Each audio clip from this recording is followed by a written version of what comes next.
and what the court has done is the court has given my minor child the power to dictate to her parents what they have to do. Your narcissistic ex, money, and the judge. These three things can wreck you. If you knew what goes on inside courtrooms, you might question the value of moving forward in your parental alienation case. I think there's a lot of things that I can share that will be really beneficial for you to know as you approach your own reunification process. I think there's a lot of problems with the court system.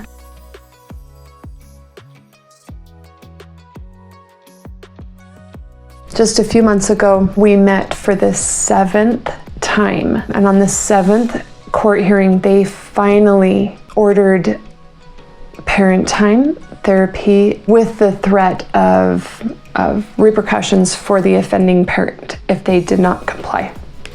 And so we finally got to a place where after a year and a half and 7 court hearings, I finally get to have ordered parent time and therapy, which is awesome. But why the heck does it take the court 7 court hearings and a year and a half? I need to hear feedback because I think it is absurd. Part of the order was that the judge told me that I had to facilitate my daughter and her work schedule. She lives an hour away from me. So for me to drive her to her work would require me to drive for 4 hours a day. Well, I understand that that's the way she feels and that that's what she wants and all of that.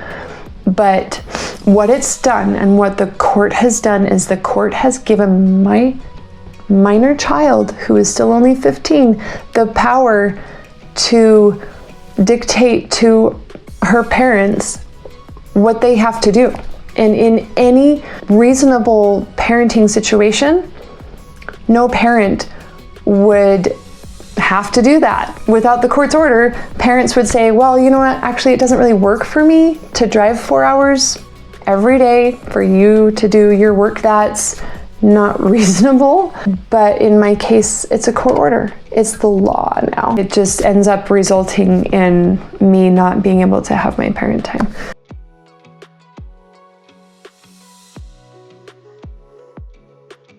I did not know or expect that the court, meaning the commissioner and the judge, would not uphold the law that was already there.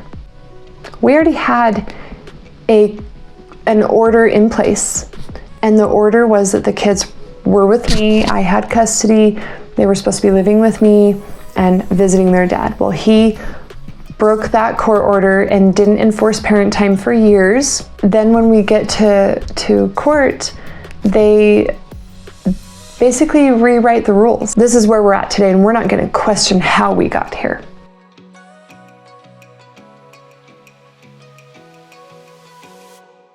You could go to any number of court hearings with the commissioner before you ever get to see the judge.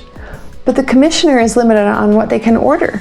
Even if they have the ability to order certain things, that doesn't mean that they do. In each and every court hearing that I went to, and there were 5 court hearings with the commissioner, she strongly recommended that the offending parent start therapy and work with the guardian to get me parent time. And then he wouldn't.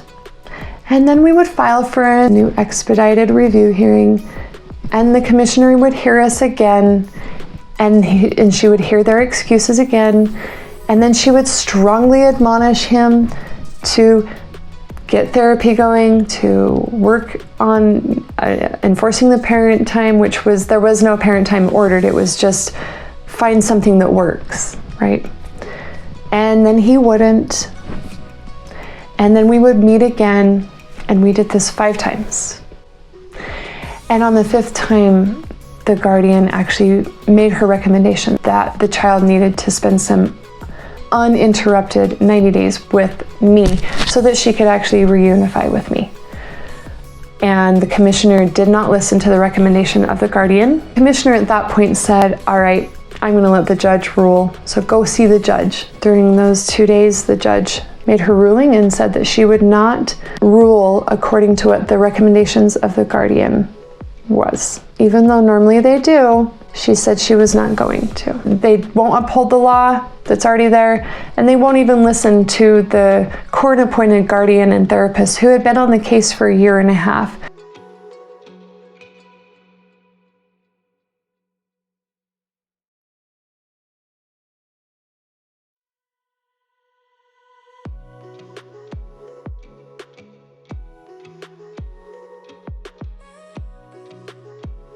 I did not expect that they would rule in favor of what the child wanted. In the end, her ruling was, I see all the crap, I see how bad this offending parent is, and in fact, it's the worst I've ever seen. She said, I am going to give the child what she wants, which was that she wanted to stay with the alienating parent. And so that's how she ruled. After 2 days of hearing all the reasons why a child needed to be removed, she ruled in favor of the child and what the child wanted. And then she gave that child the power to tell me how my weekends were going to go. I did not expect that the court really wouldn't prioritize reunification. It was all about lip service. They had a lot of words to say that they wanted things to be better, and that there was really no prioritization to make it happen. They weren't serious about it. There was really no consequences until the 7th hearing, when they finally implemented some consequences, but then they gave the child the power to not engage in reunification and not engage in parent time with me by giving her the freedom to schedule any activity and any work she wanted to during that parent time, and that I just had to suck it up and accept it.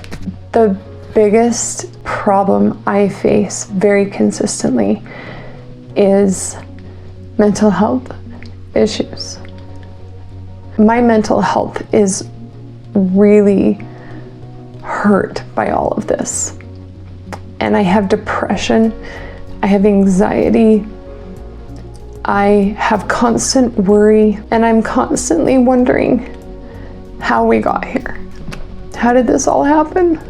Just sharing with you how much it hurts to be a targeted parent, and how much it hurts to not have your kids.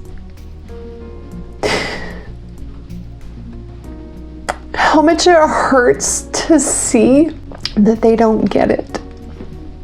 That they believe the other parent who has caused so much damage, that they believe that they weren't wanted, that they believe that they aren't loved, that they believe all these lies, that they just are choosing not to be with, me. I miss them. I miss them so much, and it has wrecked my life. I am constantly suffering, and I am a sort of person who will try to pick myself up again and go again and find the next meaningful thing in life to pursue. It's hard to pick yourself back up when you have a huge piece of you missing. And so, I would really love to create a community where other alienated parents can come and talk about their experiences and share. And I hope that there are more out there who can come and find refuge in this community of parents who understand what it's like to be alienated, what it's like to be erased from your child's life, and what it's like to deal with the emotional damage that causes, and to be so confused as to why it even happened in the first place. My main goal is to convey information to my viewers about the process, and hopefully be able to give information that would be very helpful, insider knowledge on how the court system works. Now that you've heard my situation, tell me what you think.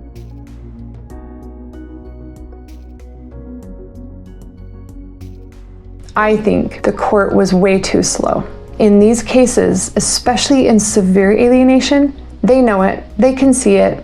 They heard it at the first hearing that it's been years since the alienated parent has had any parent time, and they know exactly who the offending parent is and what I think of this court system and how abusive they are to us families, especially those who are going through alienation.